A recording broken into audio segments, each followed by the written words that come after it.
சும்மாவா வந்தது சுதந்திரம் என்பது, சும்மாவா வந்தது.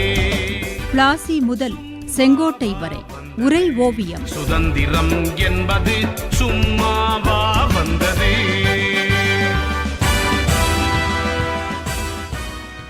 சுதேசி இயக்கத்தினர் சாத்வீக எதிர்ப்பை வெளிப்படுத்தினார்கள். அது பெரும் தாக்கத்தை ஏற்படுத்தியது என்று சொன்னீர்கள். அவர்கள் எந்த விதத்தில் தங்கள் போராட்டத்தை கொண்டு சென்றார்கள் தாயே? மகனே, பின்னாளில் காந்தி தலைமையில் நடந்த அஹிம்சை ஒத்துழையாமை இயக்க போராட்டங்களுக்கெல்லாம் முன்னோடியாக திகழ்ந்தது இந்த சுதேசி இயக்கத்தின் சாத்வீக போராட்டங்கள்தான். அந்நிய துணி புறக்கணிப்பு, ஆங்கிலம் தவிர்த்தல், மேற்கத்திய கல்வி முறையை விலக்குதல், பிரிட்டிஷார் அளித்த கௌரவ பட்டங்கள் பதவிகளை துரத்தல் என ஒரு தீர்மானமான வழியில் சென்று கொண்டிருந்த சுதேசி இயக்கத்தினரின் போராட்டம் பொதுமக்களை மேலும் சில புறக்கணிப்பு போராட்டங்களுக்குள் இழுத்தது. மாணவர்கள் அரசாங்க பள்ளிகளையும் கல்லூரிகளையும் புறக்கணிக்க வேண்டும் என்று கேட்டுக்கொள்ளப்பட்டார்கள். நீதிமன்றங்கள், சட்டமன்றங்கள், உள்ளாட்சி நிறுவனங்கள், அலுவலகங்கள் என அனைத்தும் புறக்கணிக்கப்பட வேண்டும். அரசாங்கத்துடன் ஒத்துழைக்காததன் மூலம் அரசு நிர்வாகத்தை முடக்கிவிட வேண்டும். இதுதான் இந்த சாத்வீக எதிர்ப்பின் நோக்கமாக இருந்தது. சுதேசி இயக்கத்தின் இந்த சாத்வீக எதிர்ப்புக்கு தலைமை தாங்கும் விதமாக அரவிந்த கோஷ் தன் வேலையை துறந்து படோதாவில் இருந்து வங்காளத்திற்கு வந்தான். பாலகங்காதர திலகன், லாலா லஜ்பத் ராய் என தலைவர்கள் சிலர் சுதேசி இயக்கத்தில் பெரும் அக்கறை கொண்டு அதை அகில இந்திய அளவில் பெரும் இயக்கமாக மாற்றினார்கள். ஆனால் அமைதியான வழியில் சுதேசி இயக்கம் பெற்ற வெற்றி ஆங்கில அரசாங்கத்தை அசைத்து பார்த்தது.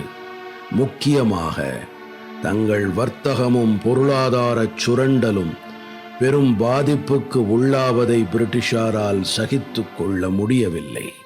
சுதேசி இயக்கத்தினர் மீது வன்முறையை கட்டவிழ்த்து விட்டார்கள் ஆங்கிலேயர்கள்.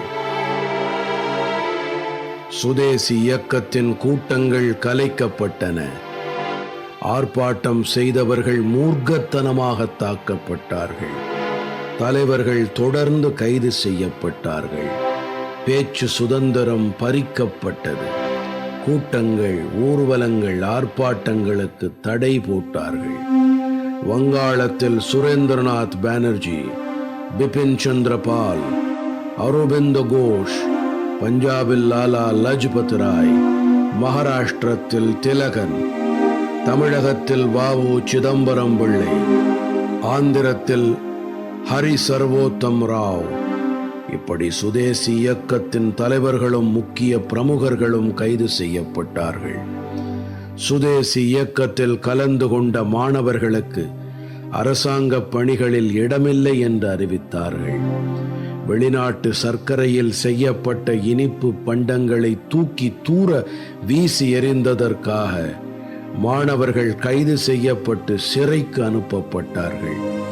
வீடுகளில் புகுந்து சோதனையிடுவதும், உளவு பார்ப்பதும், சொத்துக்களை பறிமுதல் செய்வதும் அரசாங்கத்தின் வழக்கமான செயல்களாயின.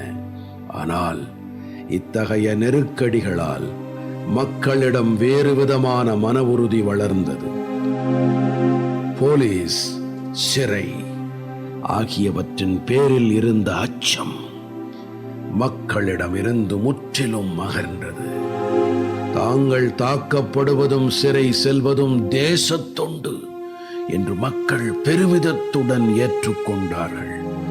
துன்பத்தாலும் தியாகத்தாலும் மட்டுமே ஆங்கிலேய அரசாங்கத்தை அடிபணிய வைக்க முடியும் என்ற புதிய கோட்பாடு தலைவர்களிடமும் மக்களிடமும் வலுவாக ஒன்றியது.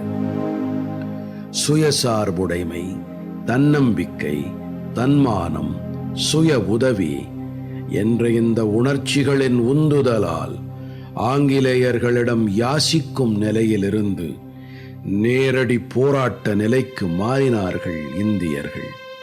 ஐக்கிய இந்தியாவின் பொதுமதம் என்று சுதேசி இயக்கத்தை லாலா லஜபத் ராய் வர்ணித்தான். நெருக்கடிகள் உந்தித் தள்ள வேறு வழியின்றி பணிந்து போகும் நிலைக்கு வந்தது ஆங்கிலேய அரசு. 1911 வங்க பிரிவினை திட்டத்தை திரும்ப பெற்றுக்கொள்வதாக அறிவித்தான் அப்போது வைஸ்ராயாக இருந்த ஹார்டிஞ்ச்.